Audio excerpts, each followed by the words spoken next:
Covering the islands of the Bahamas, ZNS Network presents The Bahamas Tonight.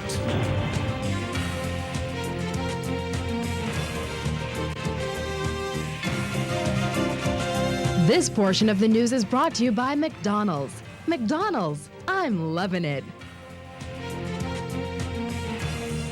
Good evening and welcome to the Bahamas Tonight, the National Report. I'm Keishla Adderley. Thanks for joining us. Topping the news tonight, a police-involved shooting left an inner-city community in an uproar this afternoon. As police pursued and fired upon a suspect, they say innocent bystanders were put at risk. Clint Watson was there to hear their concerns and police defend their actions. Police apprehending one of two suspects in a high-speed chase Thursday afternoon. The chase beginning near Bamboo Shack Blue Hill Road after officers became suspicious of a heavily tinted blue vehicle. Commanding officer at the South Central Police Station Superintendent Philip Don Wilson told ZNS News the chase led them to the Key West Street and Florida Court area. Some 20 to 25 minutes later, the vehicle ended up here through Florida Court, where one of the culprits was successfully got away, and the other attempted to take on police officers. There are reports that gunshots were fired and officers returned fire. Thus, a young man was subsequently hit.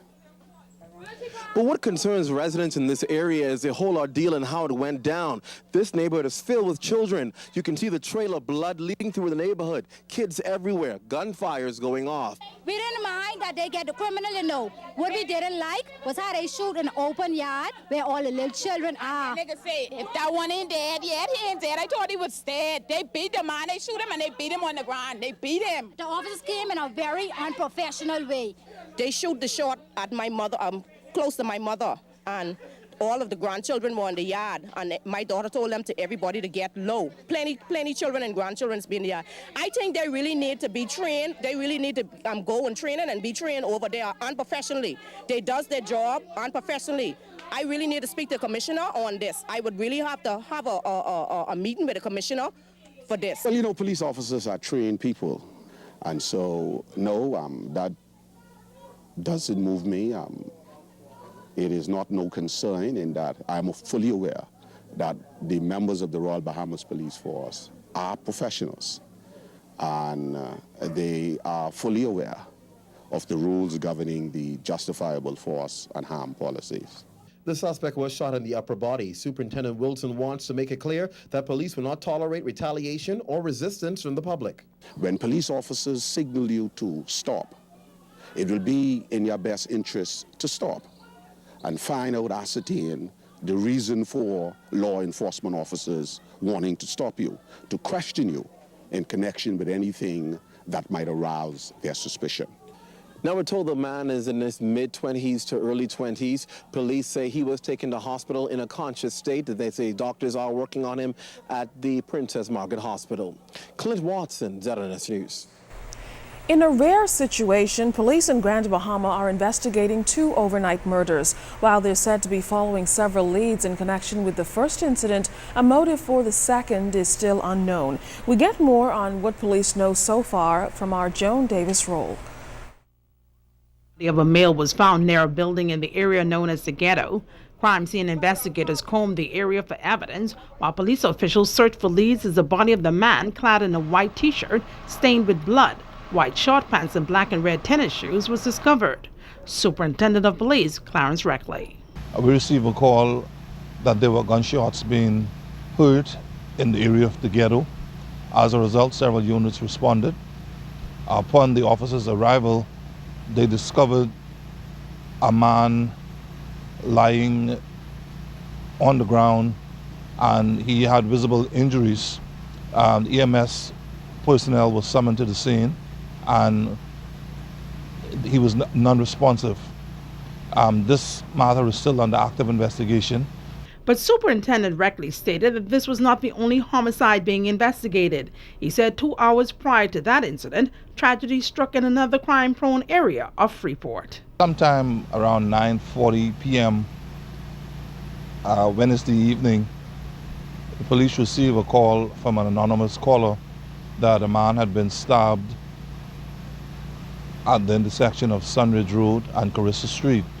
As a result, officers proceeded to that area. While that was being investigated, two persons went to Central Station and reported that they had assisted a man from Sunridge Road to the hospital. Officers went to the hospital where a short time later they had received information that that individual had succumbed to injuries. Investigations are ongoing, but we are following some significant lead, and we can say that that matter was as a result of some domestic dispute. As police officials appear to be on top of this matter, Reckley is issuing this appeal. There are better ways to resolve conflicts, and if all else fail, you can always speak to a pastor, speak to the police.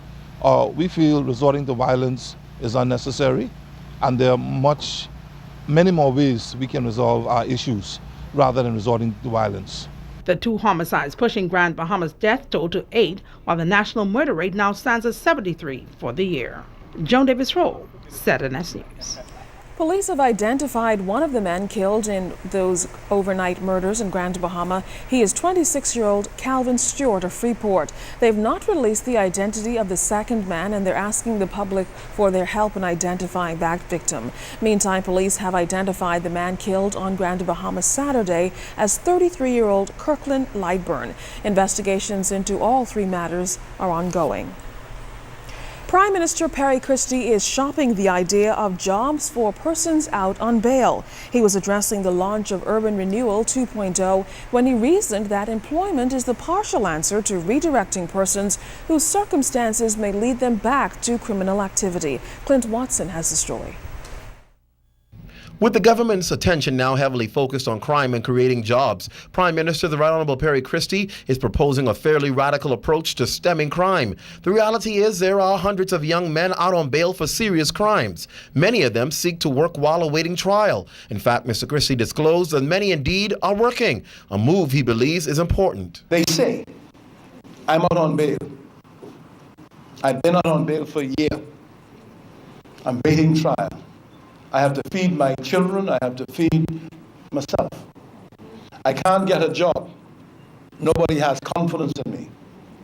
Well, Commissioner, who is asking the question in our country? If they can't get a job, where are they getting the money from to feed their children and themselves? Prison officials have concluded that prison recidivism rises when those released from jail after serving time find it difficult to get a second chance from society and seek ways to survive, including committing more crimes, resulting in more jail time. The Prime Minister says we cannot run away from challenges like this that exist. Mr. Allen and Mother Pratt, those are challenges that you're going to find as you read the reports coming in from the house-to-house visitations. And you're going to have to get the country not to lament over the fact that people are out on bail and they shouldn't be. I agree with that. But the fact of the matter is they're out on bail. The new Urban Renewal Commission will also take a closer look at bringing relief to families with special needs children. Recognizing that the challenges are great and speaking from a degree of experience himself, Mr. Christie says Urban Renewal will address this issue in detail. My government will not sit and watch children who need help, whose parents cannot help them. That this Urban Renewal program will find them if they're blind, if they're deaf, if they're dumb, if they're physically afflicted, if they're whatever their problem is. We are going to find them and we are going to create policies to deal with them. Clint Watson, ZNS News. The Attorney General and her legal team went on a fact-finding tour of the new Supreme Court facilities in Bank Lane and the Magistrates Court complex on Nassau Street today. They found a number of issues employees want addressed. This as the Attorney General spoke to the future of an ongoing repair project at Ansbacher House. Fern Carey has more. The tour included the multi-million-dollar Ann Spacker House in Bank Lane, which is expected to be a full-court complex. But when work stopped last November, 2 floors of the 3-story building remain incomplete. Attorney General Alison Maynard Gibson spoke on when or if work will resume there. You have heard the Prime Minister speak about the severe fiscal constraints with which the country is faced. And also you will have heard the Prime Minister speak about mounting the most sustained attack ever upon crime. So obviously a part of that sustained attack means that we must have the facilities for judges to sit in to adjudicate on matters. So the government is, as we speak, making a decision about the way forward. The Attorney General also talked with Senior Supreme Court Justice John Isaacs, who expressed concern about members of the public using the bathroom facilities in his courtroom. At the Nassau Street Magistrate Court complex, non-functioning metal detectors, the door at the entrance of the facility, and an open area for visitors inside the building were a big concern for the head of security. We need a hard wooden door or a plastic door that you can see in and out so that we can be able to see who's coming in, but wouldn't be no feedback from the metal onto this. And then we'll have a good thing. There's everything in place. Sanders' recommendations were noted by the Attorney General, who says steps will be taken to implement them. Meantime, reporters were shown an assortment of some 200 rat-tail combs, scissors, and other handmade weapons. Persons attending court had tried to sneak into the facility. Superintendent Sands noted that the items are considered weapons, and persons caught with them will be charged. Anybody who is charged will be dealt with expeditiously. We are very serious about the administration of justice. Now, there's still a lot of work left to be done to ensure that the legal system runs smoothly here. However, the Attorney General says all of the issues and concerns will be addressed as quickly as possible. Farron Carey, ZNS News. Efforts are also underway to address mold concerns at the multi-million-dollar Nassau Street complex, which employees say is making them sick. Here's Attorney General Alison Maynard Gibson on that issue. The Ministry of the Environment is dealing with that matter as well. We should realize that we take seriously the provision of a safe environment. But again, nobody standing here is an environmental expert or medical doctor. And so when we hear about these complaints, we take them very seriously. We have the relevant people come, assess the situation, advise us what is necessary to address the situation, and we deal with it. Meantime, persons attending court on South Street will soon have adequate parking. Chief Architect of the Ministry of Public Works, Livingston Forbes, says the parking lot there is nearing completion. Our parking lot is winding down now in terms of all the major structural works have been progressed to almost completion. And hopefully maybe by the middle of next month, the ending part of August at the latest, we should have it completed for the benefit of the public.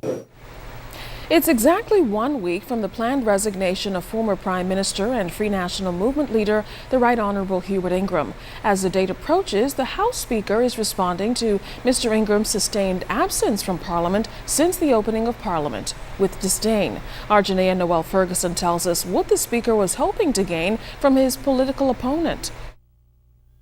The last time former Prime Minister Hubert Ingram attended parliamentary proceedings was back on May 23rd when he was sworn in as MP for North Abaco for the 8th consecutive time. After a resounding defeat during the May 7th general elections, Mr. Ingram announced that he would resign as party leader and as Member of Parliament on July 19th, the anniversary of his first election to the House. And with that deadline just days away, House Speaker Dr. Kendall Major says he is disappointed in Mr. Ingram's absence. When I was elected Speaker and I came into the House of Assembly, one of my greatest disappointments already has been that the former Prime Minister has decided not to attend Parliament. And I say that because I believe he brings a tremendous amount of a wealth of experience to the process. Now, when and if Mr. Ingram resigns on July 19th, a by-election will have to take place within 60 days. But the Speaker says veteran parliamentarians like Mr. Ingram can assist in House debates. Following Mr. Ingram's resignation, Prime Minister Perry Christie, elected in 1977, will be the longest-serving member. One of the things that the Speaker depends on in the House of Assembly is not just the House leader, as honorable and as gifted as he is, Dr. Bernard Nottage, but other seasoned gentlemen and women in the House of Assembly who can assist the chair in helping the speaker do his job. That's a part of the exercise of a speaker. So I'm not here to rule on every debate or every assertion. Some things must be done back and forth. But there are some instances where a seasoned, respected member of Parliament can rise to their feet and assist the chair by making certain observations that can be very instrumental to the advancement of our democracy. But exactly how does Mr. Ingram's absence affect the proceedings of the House? This is what the Speaker had to say. I think we are shortchanged that the member decided, apparently, that he will not come at this time. So we depend on so your point is a good one. This house, this new crop of gentlemen and ladies, members of Parliament, very young and to some degree inexperienced. That has its advantages for this new speaker, but I am not the type of person to shy away from hard work. I would like a very robust Parliament, a very robust debate, and just let us all be fair. Let us all, if we're fair, if we're respectful, each of us will have every opportunity to get our message heard so that the people that elected us can say, well done. Janae Noel Ferguson, ZNS News. Now, if you're wondering what parliamentary procedure must precede a resignation from Parliament, we can tell you the member needs only to send a letter to the Speaker informing him of his or her decision to resign. Well, stay tuned. There's more news after this break.